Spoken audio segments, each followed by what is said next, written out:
గ్రామ శివారులో ఉన్న చాళుక్య శైలిలో ఉన్న శివలింగ పానవటం చూడండి, బ్రహ్మాండంగా ఉంది. మన చరిత్ర ఇది. ఇప్పుడు ఇట్లా వాగు ఎక్కడి నుంచి వస్తుంది? అది కొన్నె నుంచి వచ్చే వాగుకు, కొన్నె నుంచి వచ్చే వాగొడ్డుకు ఎత్తైన గడ్డ ఉంది, గుడిగడ్డ అంటారు. లోకల్ రాయిని శివలింగంగా చెక్కారు. అయితే ఇది వృత్తాకార శైలిలో ఉంది. ఇక్కడ ఉన్నటువంటి శివలింగం ఇది దొంగిలించారు. ఇక్కడ ఇంకేమున్నాయి? నాగుపాము శిల్పాలు, నాగుపాముల శిల్పాలు కూడా ఉన్నాయి ఇక్కడ.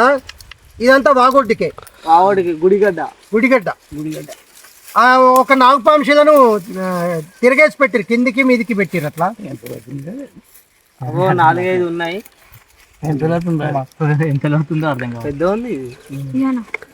చాలా పెద్ద ఉంది ఇది శివలింగం. అంటే ఈ పానవటాన్ని బట్టి మనం చెప్పొచ్చు ఇక్కడ శివలింగం ఎంత పెద్దగా ఉండేనో.